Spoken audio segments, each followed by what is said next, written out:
No vídeo de hoje, vamos explicar os conceitos, definições, como a religião e a ciência se posicionam sobre o monogenismo.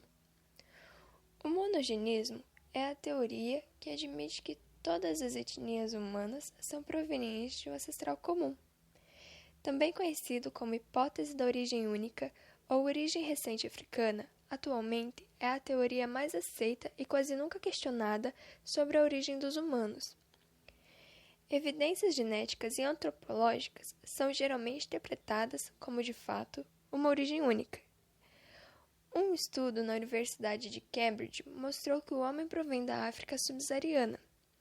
Esse estudo analisou a variação genética da humanidade e uma comparação entre mais de 6.000 esqueletos de povos nativos, que os fizeram chegar ao indício que a humanidade teve apenas um ancestral comum.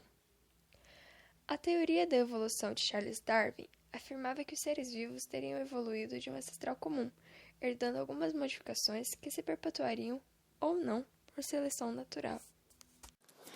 Os monogenistas, divididos até mesmo entre eles, não representam uma única teoria, diz o antropólogo, que já escreveu vários livros sobre o assunto, John Hawley Jr., em que tenta explicar que entre os monogenistas houve uma divisão em basicamente dois grupos principais. A primeira facção, denominada Adamitas, defendia o que a ciência denomina de épico na Bíblia.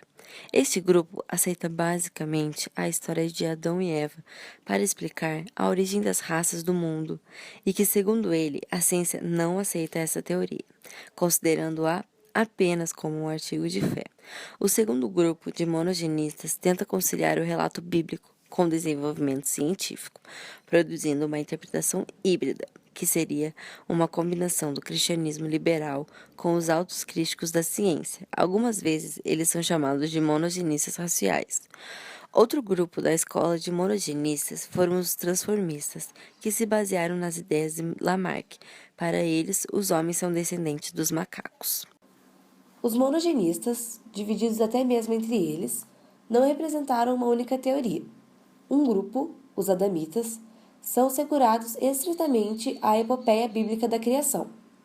Eles aceitaram a história de Adão e Eva literalmente e explicaram as raças do mundo como tendo descendido das 8 pessoas que sobreviveram ao dilúvio e repousaram no Monte Ararat. Isso não foi realmente uma teoria, mas um artigo de fé. Antes do século XVIII, e até hoje muito presente em muitos lares cristãos, a única explicação para o surgimento das espécies era o da criação instantânea, mas não como um ciclo natural, como uma escolha seletiva de Deus a partir de 2 exemplares de cada espécie. Na visão monogenista defendida pela Igreja, a diferença entre os homens estava numa escala entre a perfeição do Éden e a degeneração. Os capítulos 2 e 3 do Gênesis insinuam que Adão e Eva eram 2 indivíduos, um único casal. Assim, o autor sagrado observa que o homem estava só e Deus não queria deixá-lo solitário, pelo que decretou fazer-lhe uma mulher condigna entre os animais existentes.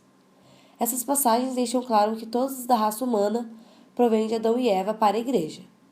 Por essas razões, a Igreja sustenta o monogenismo. Alguma das passagens da Bíblia que fala sobre isso é em Gênesis capítulo 1, versículo 27.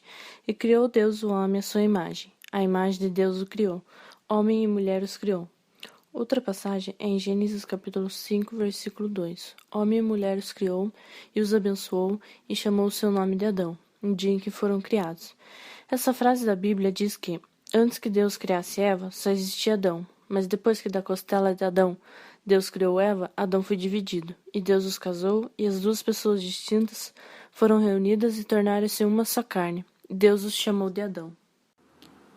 O que a ciência diz sobre o monogenismo?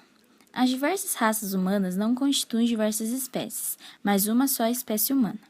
É lógico admitir que essa espécie tenha só um berço ou se derive de um só tronco, pois a ciência verifica que cada espécie de viventes possui um único lugar de origem, donde poucos foi se difundindo sobre a Terra por migrações. A ciência não pode diretamente provar o monogenismo, mas também nada tem a lhe objetar, pois a ciência é importante para provar a tese.